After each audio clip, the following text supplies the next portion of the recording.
주옵니다. 여호와께서 이러하신 말씀하시니라. 너희가 가리켜 말하기를 황폐하여 사람도 없고 짐승도 없다 하더니 여기 또 황폐하여 사람도 없고 주민도 없고 짐승도 없던 유다 장수들과 예루살렘 거리에서 즐거워하는 소리, 기뻐하는 소리, 신랑의 소리, 신부의 소리와 및 만군의 여호와께 감사하라. 여호와는 선하시니 그 인자심이 영원하다 하는 소리와 여호와의 성전에 감사제를 드리는 자들의 소리가 다시 들리리. 이는 내가 이 땅에 포로를 돌려보내 지난 날처럼 되게 할 것입니다.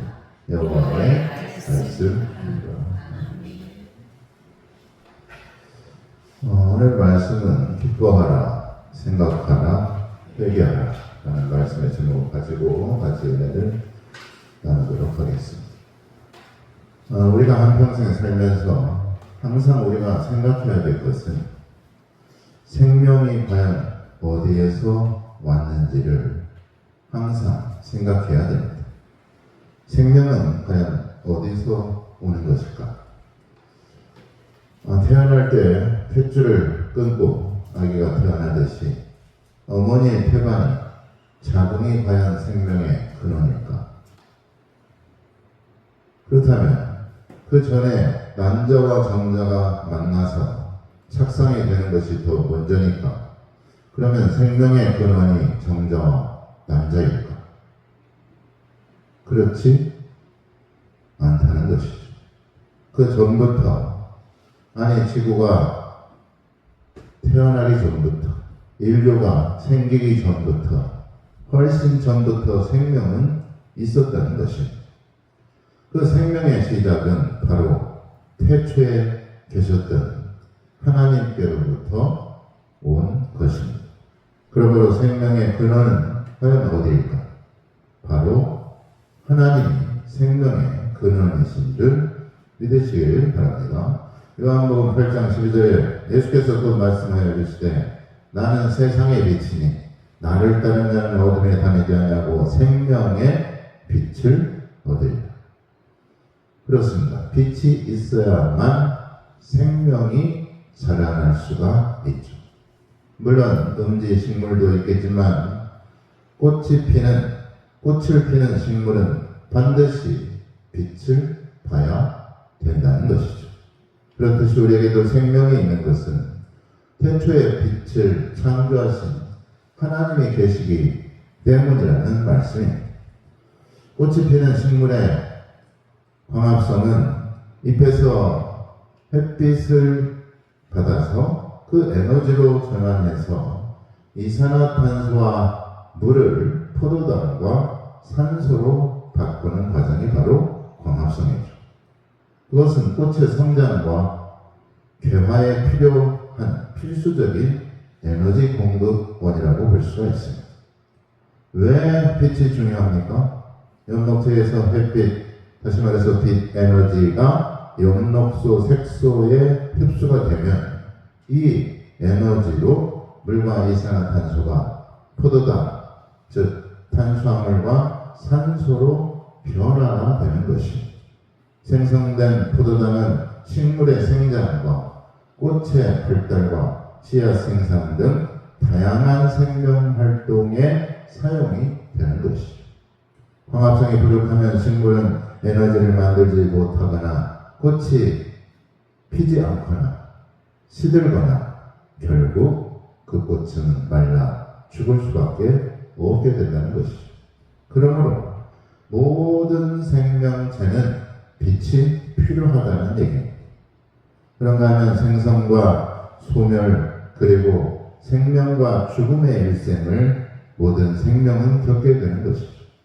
그래서 우리 인간도 일생일사라고 말을 합니다. 한 번 살고 한 번 죽는 것이 정해져 있다. 그래서 그것을 운명이라고도 하죠. 영어로 mortal이라는 말은 언젠가는 반드시 죽는, 영원할 수 없다라는 뜻을 가지고 있습니다. 모든 생명은 그래서 죽을 운명을 가지고 태어난다는 것이죠. 그래서 운명이라는 말로 운명이 뭡니까? 생명이 옮겨졌다는 말입니다. 그러니까 유명을 달리했다라고 말들을 하죠. 생명과 죽음을 그렇다면 다스리는 분은 누굽니까? 바로 하나님이십니다. 죽음까지도 하나님 앞에서는 아무 힘을 쓸 수가 없죠. 왜냐하면 예수님께서 죽음을 이기시고 사망 권세를 깨뜨리시고 부활하셨기 때문인 것입니다. 결국 생명을 주관하시는 분은 하나님이시라는 것입니다. 그러므로 우리가 하나님의 생명 주심을, 하나님께서 우리를 살게 하심을 감사해야 됩니다. 다 같이 한번 해볼까요? 감사해야 기쁨이 옵니다. 감사해야 기쁨이 옵니다. 감사하는 사람에게 기쁨이 오는 것입니다. 그렇다면 반대로 감사가 없는 사람은 어떨까요? 기쁨이 없이 살아가는 것이죠. 그러므로 생명이 있는 곳에 기쁨이 있으면 생명이 있어야만 그곳에 평안이 있습니다. 생명이 있는 곳이 바로 천국인 것입니다. 그러므로 시편 16절 2절을 보면 주께서 생명의 길을 내게 보이시리니 주의 앞에는 충만한 기쁨이 있고 주의 오른쪽에는 영원한 즐거움이 있나이다. 기쁨과 생명은 그러므로 어디에 속한 것입니까? 하나님께 속한 것입니다. 또한 예레미야 29장 11절에 여호와의 말씀이니라 너희를 향한 나의 생각을 내가 아나니 평안이 아니요 재앙이 아니니라 너에게 미래와 희망을 주는 것이니라 라고 말씀합니다. 하나님의 생각은 결국 우리의 생명을 살리는 것입니다. 그래서 우리에게 평안을 주는 것이고 그래서 우리에게 미래와 희망을 주는 줄 믿으시기 바랍니다. 이와 반대로 평안이 아닌 것은 과연 무엇일까? 평안 없이 살아가는 모습은 과연 어떤 모습일까? 그 모습은 불안과 걱정과 근심으로 살아간다는 얘기입니다. 하늘이 무너질까? 땅이 꺼질까? 불안하며 살아간다는 것이죠. 그런다고 달라지지 않습니다. 그런다고 죽을 운명이 바뀌지 않는다는 얘기입니다. 그러므로 모든 운명을 다스리시고 모든 생명을 주관하시는 하나님께 우리의 일생을 맡기며 살아갈 수 있기를 예수님의 이름으로 축원합니다. 그러므로 우리는 삶의 소중함을 깨닫고 살아가야 됩니다. 오늘의 있음에 오늘 우리에게 생명을 주심에 감사하며 살아가야 된다는 것이죠. 어제 죽은 사람이 그토록 바라던 내일을 우리는 살고 있음에 또한 감사해야 되는 것입니다. 그래서 세계적인 철학자 임마누엘 칸트라는 사람은 이런 말을 남겼어요. 빛났던 한때가 사라졌다고 해서 불평하거나 슬퍼하지 말고 빛나는 날들이 아직 남아있음에 감사하고 기뻐하라 라고 말하고 있죠. 우리가 하지 말아야 할 후회는 했던 것에 대해서 후회하기보다는 하지 못한 것에 대해서 후회가 더 많다는 것을 기억해야 됩니다. 그러므로 오늘을 살아갈 때 우리는 최선을 다해야 된다는 것이죠. 마귀가 가장 잘 이용하는 수법 중에 하나는 뭘까요? 그건 바로 미루는 것입니다. 예배드리는 것도 좋다. 전도하는 것도 좋다. 기도하는 것도 좋고 찬송하는 것도 다 좋다. 그런데 그 모든 것을 다음에 하자. 이게 마귀의 수법입니다. 미루는 습관은 오늘의 최선을 다할 수 없는 가장 큰 걸림돌이 되는 것입니다. 지금이 가장 빠른 때라는 말이 그래서 나오는 것이죠. 결국 끊임없는 노력으로 최선의 오늘을 살아갈 수가 있다는 말씀입니다. 뮤지컬의 지켜린 하이드의 지금 이 순간이라는 노래 가사를 보면 지금 이 순간, 지금 여기 간절히 바라고 원했던 이 순간 나만의 꿈이 나만의 소원이 이루어질지 몰라. 여기 바로 오늘 지금 이 순간, 지금 여기 말로는 뭐라 할 수 없는 이 순간, 참아온 날, 힘겹던 날 다 사라져 간다. 연기처럼 멀리 지금 이 순간 마법처럼 날 묶어왔던 사슬을 벗어 던진다. 지금 내겐 확신만 있을 뿐, 남은 건 이제 승리뿐. 그 많았던 비난과 고난을 떨치고 일어서 세상으로 부딪혀 맞설 뿐. 지금 이 순간 내 모든 것, 내 육신마저, 내 영혼마저 다 걸고 던지리라. 바치리라. 애타게 찾던 절실한 소원을 위해 지금 이 순간 나만의 길, 당신이 날 버리고 저주하여도 내 마음속 깊이 간직한 꿈, 간절한 기도, 절실한 기도, 신이여 허락하소서. 라는 뮤지컬 유명한 가사 내용이 있습니다. 지금 옆에 있는 사람이 가장 소중한 사람인 것이고, 지금이 가장 소중한 때고 가장 소중한 시간임을 우리는 기억해야 됩니다. 그런 면을 볼 때 우리가 시간의 소중함을 깨닫고 살아가야 됩니다. 그래서 세월을 아껴라, 때가 악하니라 라고 성경은 우리에게 권면하고 있습니다. 하루하루가 우리에게 그냥 주어진 것이 아니라는 것을 우리가 깨달아야 됩니다. 하루하루 우리가 기쁨과 소망으로 살아가려면 하나님의 은총을 바라보고 우리는 기다려야 되는 것입니다. 요한복음 15장 11절에 내가 이것을 너희에게 이르면 내 기쁨이 너희 안에 있어 너희 기쁨을 충만하게 하려 합니다. 하나님의 주시는 기쁨만이 영원하기 때문에 우리가 하나님의 기쁨으로 살아가기를 바라시는 것입니다. 하나님을 위해서 우리가 시간을 드리고 하나님께 우리가 재물과 물질을 드리는 것은 하나님을 사랑하는 마음과 기쁨으로 드리는 마음이 아니라면 그것은 아무 의미가 없습니다. 은혜를 헛되게 하지 않기 위해서는 내 마음의 기쁨으로 넘쳐나는 삶을 그러므로 우리가 살아가야 되는 것이죠. 그 마음으로 하나님께 나와야 된다는 얘기입니다. 시편 43편 4절에 그런데 내가 하나님의 제단에 나아가 나와 큰 기쁨에 하나님께 이르리이다. 하나님여 나의 하나님여 내가 수동으로 주를 찬양하리다. 다윗은 항상 하나님께 기쁜 마음으로 감사하는 마음으로 살았고 하나님께 예배드렸습니다. 또한 고린도후서 6장 1절에 2절에 우리가 하나님과 함께 일하는 자로서 너희를 권하노니 하나님의 은혜를 헛되이 받지 말라. 이르시되 내가 은혜를 베풀 때에 너희에게 듣고 구원의 날에 너희를 보았다 하셨으니 보라 지금은 은혜 받을 만한 때요 보라 지금은 구원의 날이라.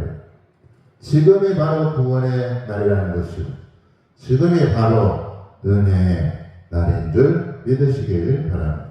그래서 생명이 있음에 기뻐하며 우리가 감사하며 살아가야 되는 것입니다.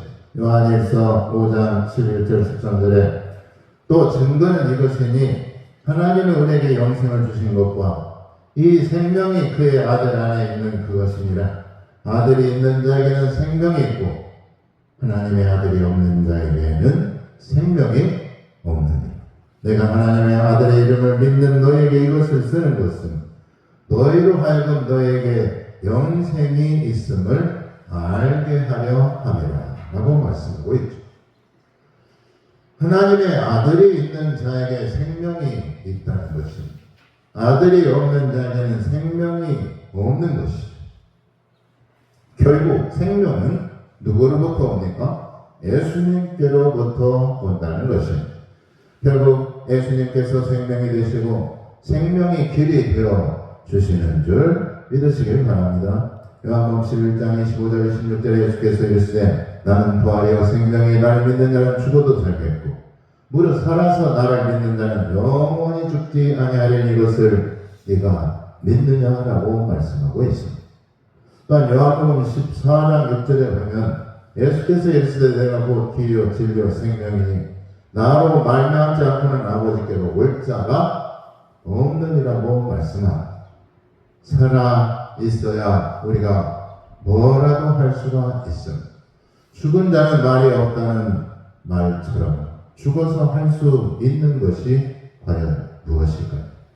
그러므로 생명 주심을 감사하며 하나님께 영광을 돌리며 살아가야 되는 것입니다. 항상 기뻐하라고 말씀하셨습니다. 기쁨이 바로 생명을 가져다 주는 것입니다. 설교 역정을 쓴 존 버녀는 어느 날 우연히 할머니 몇 분이 양지에서 햇볕을 쬐이며 이야기를 하는 모습을 보게 되었습니다.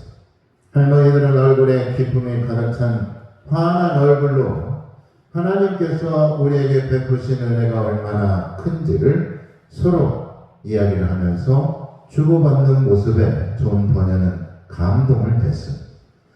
그 순간 가슴이 뜨거워져 그 자리에 엎드려 존 버녀는 눈물로 기도했고 새 사람이 되는 확신을 거기에서 체험했다는 것입니다.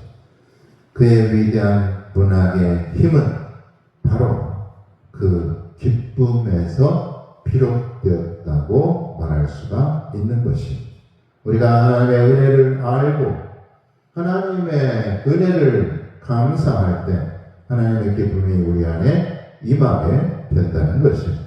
기쁨이 충만할 때 하나님께서 임받는 사람이 된다는 말씀이죠. 언제나 항상 기쁜 모습으로 가득한 기쁜 얼굴로 살던 꽃장수 할머니가 있었습니다. 늘 그것을 궁금해하던 한 단골 손님이 어느 날 그 할머니에게 물었어요.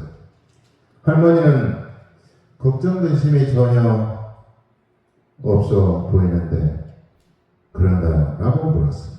그때 할머니가 천만에요. 사람에게 걱정 근심이 없을 수가 있나요? 내게도 역경과 고통이 있답니다. 그러자 다시 묻습니다. 그런데 어떻게 그렇게도 매일 기쁘게 살 수가 있습니까? 그러자 그 할머니가 말을 합니다. 3일간의 비밀을 가지고 살기 때문입니다.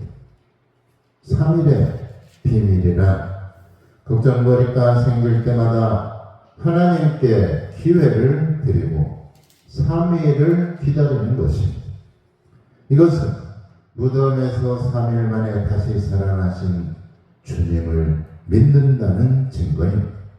때론 숫자대로 3일이 아닐 수도 있지만 주님의 부활의 능력은 늘 항상 동일합니다.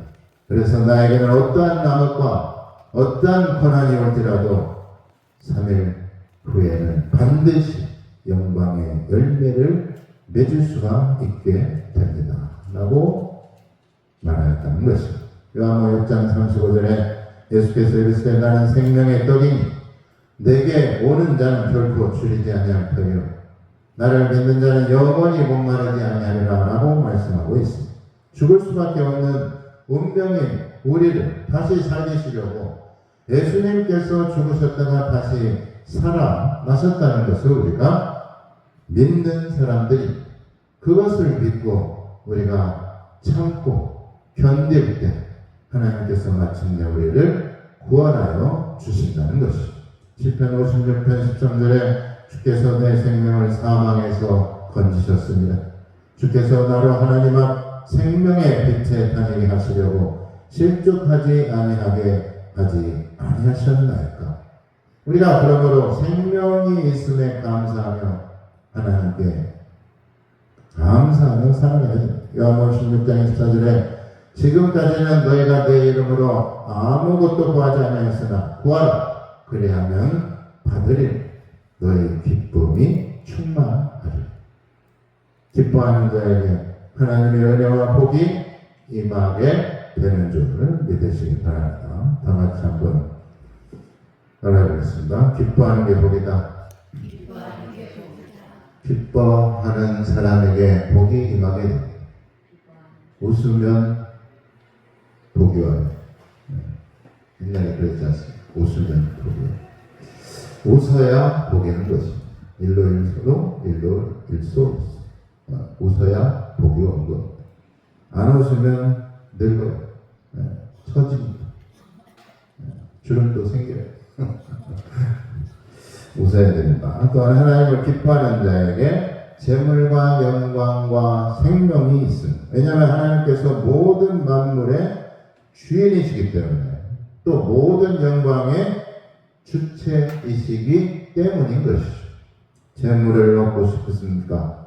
하나님을 기뻐하십시오. 건강하고 싶으세요?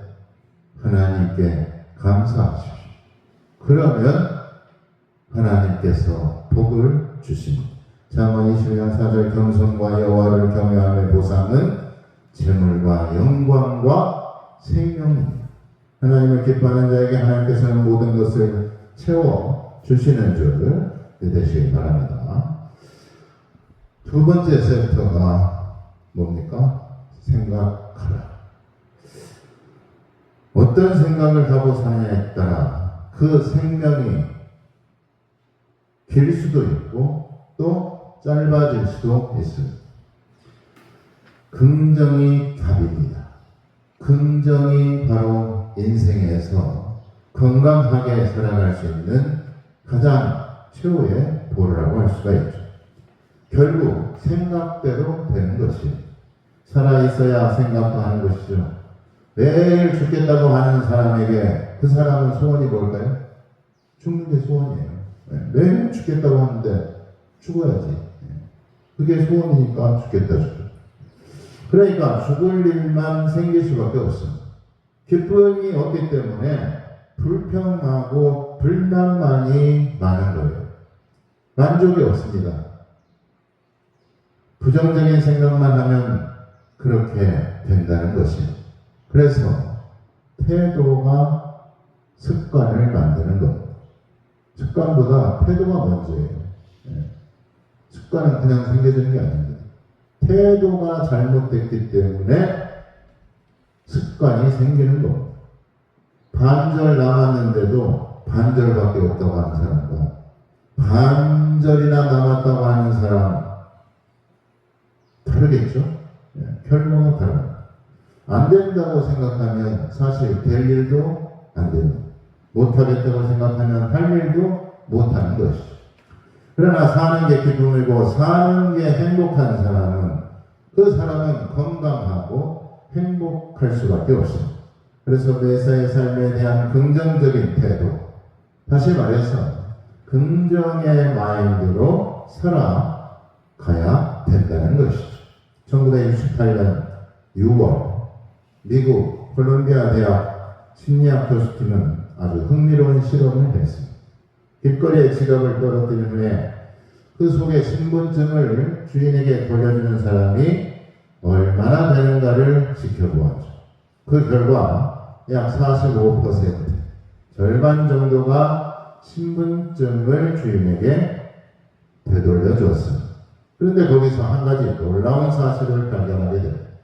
6월 4일 그날은 단 한 개의 신분증도 주인에게 돌아오지 않았다는 것이죠.